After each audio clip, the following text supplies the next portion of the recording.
Hey,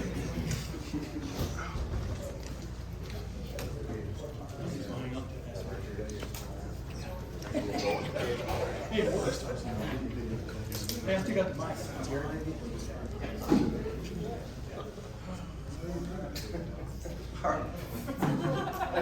I'm just holding it. We're going to open up with questions over here. Doug Lane-Reese to the left, cleveland.com.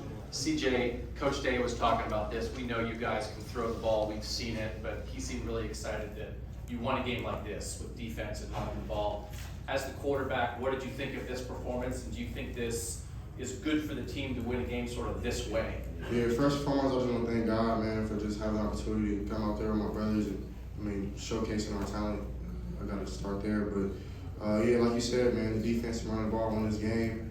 But I do think in the past game when we really needed it, we were efficient. We were struggling early on, just trying to get a connection, trying to build that rhythm. But towards the end, as we kept going, we started to get it, started clicking more. So just me thinking about the game. We're playing the number 5 team in the country. First games are always kind of weird. It's kind of weird being out there again, to be honest, just like seeing the fans, dealing with all the outside noise, just trying to lock in. So at the end of the day, I feel like at the end of the day, we got the win, and we're blessed to be 1-0. Press, need to remind you that we have Michael Hall to your right, obviously CJ Stroud in the center, and Xavier Johnson to your left. Over here to the right, Tim May, Letterman Row. Yeah, real quick, CJ, in 100 words or less, who is Xavier Johnson? A lot of people are discovering him for the first time tonight. And then Xavier, who are you from standpoint of waiting your turn and finally getting a shot? Go ahead, CJ. Yeah, Xavier Johnson is a dog. First of all, he's a man of God. So he's one of the people who kind of keep me honest in my faith with Christ, and that just shows you how hard a worker he is, man. He was one of the first people to take me under his wing when I first got to school, and he's always been a hard worker, man. He's kind of crazy in the weight room, and he works really, really hard. Like, y'all seen him, man. You would think that man is animal. So he's a hell of a ball player, as y'all can see. So over to the far left, Stephen. Oh, I'm sorry. Go ahead, Xavier. I would just kind of start with what he said. I'm a man of God, man. That's literally my strength. So even going into the situation, I knew that it was a big situation. You're coming in the field, the best receiver in the country shoes, and I knew that in myself, in my flesh, I didn't have enough in me. So it was a prayer, honestly, and I was transparent with the Lord and just kind of told him, like, I'm not good enough. I can't do this. I need your strength, and the Lord gave me the strength. So like what he said, like in the weight room, all that stuff.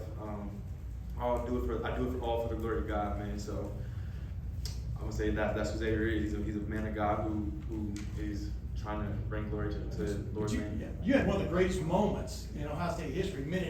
2 pass catches, one for a touchdown, and then a hit on the kickoff, the following kickoff. Was that crazy to you? It was. I'm not gonna lie, it was. And I would just say the team, and I love these guys. So with my legs empty, with all that, like none of that matters. We're throwing out to the side. It's all for the team, for the glory of God.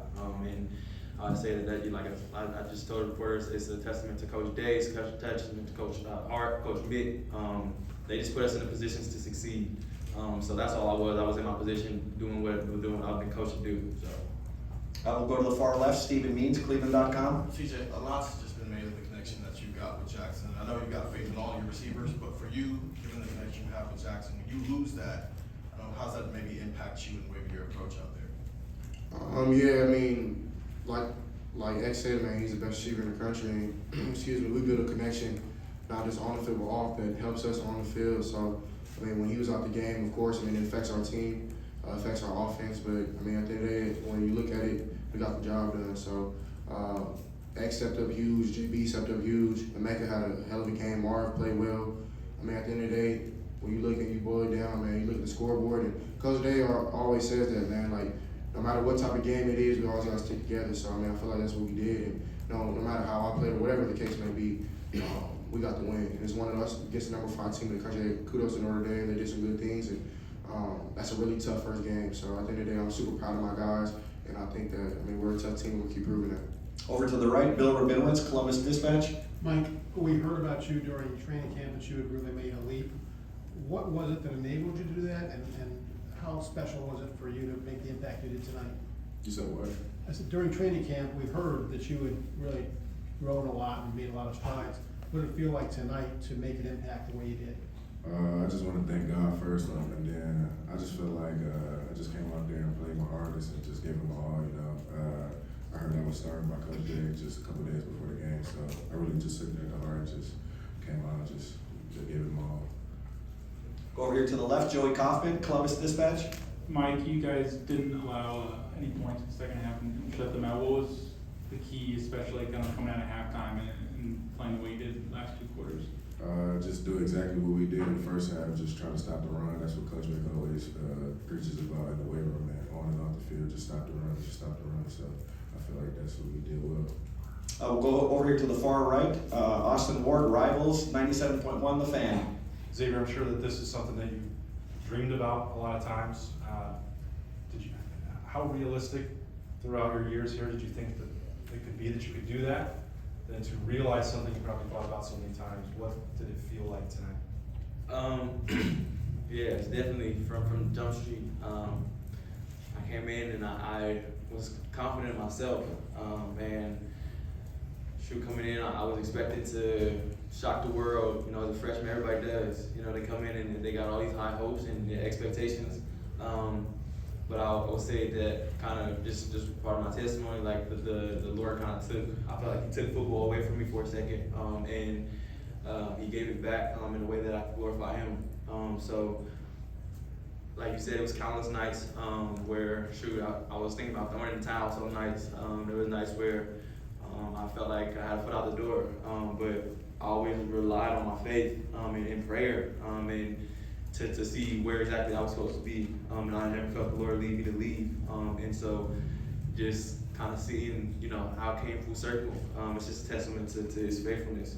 And yeah, in that moment, it was all I could think about was just how good the Lord really is. You know what I mean? That's literally it. Like, I was overcome with emotion, but it was emotion from the standpoint of like, I'm glorifying the Lord right now, and I'm in the right position. So I don't know if that really answered your question, but that's what was going through my mind. Like, all I could think about was how good the Lord was. So. And we're gonna wrap up here. Far left, Rob Oliver, Columbus Dispatch. CJ, you ran a lot tonight, but a lot of it was scrambling, or most of it was scrambling. I'm guessing you don't get that kind of pressure in practice a lot. How do you make that adjustment in a game when they're in your face and maybe you aren't having a scramble like that preseason? Yeah, it's definitely an adjustment, but I think my O-line did really well in pass protection. I mean, sometimes it happens. They see through, and maybe I got to drop back a little farther, give them a little room so I can see the field a little better. But at the end of the day, I feel like they did a great job up front. Luke did a great job setting IDs, making our protection calls, trying to make sure that everything was set and straightforward. So I think maybe we can just be more efficient in the passing early on, set our rhythm early. I think we didn't get a rhythm to the very end. So that's on my part though. I mean, I got to play better. At the end of the day, I'm still excited. I'm still happy, man. We're 1-0 against Notre Dame, number 5 team in the country. So. Was it part of that you grinding it out just like the entire team did, where you're not used to having to, run like that toward the sideline and throw? I mean, are you kind of? I mean, I've been doing that my whole life. I don't really think that it's anything new. I mean, I'm willing to put my head on the chopping board, man, to get a win for this team, because I mean, it just means so much to everybody. So it means so much to me just to get a win. So I mean, if that means I got to run around and do a little Patrick Mahomes or whatever the case may be, I'll do that. So I mean, I'm just super excited, super blessed from God, man. Without him, I would never be in these shoes. So I just appreciate him, and I'm gonna do everything I gotta do to get a W. Gentlemen, thank you very much. Thank you.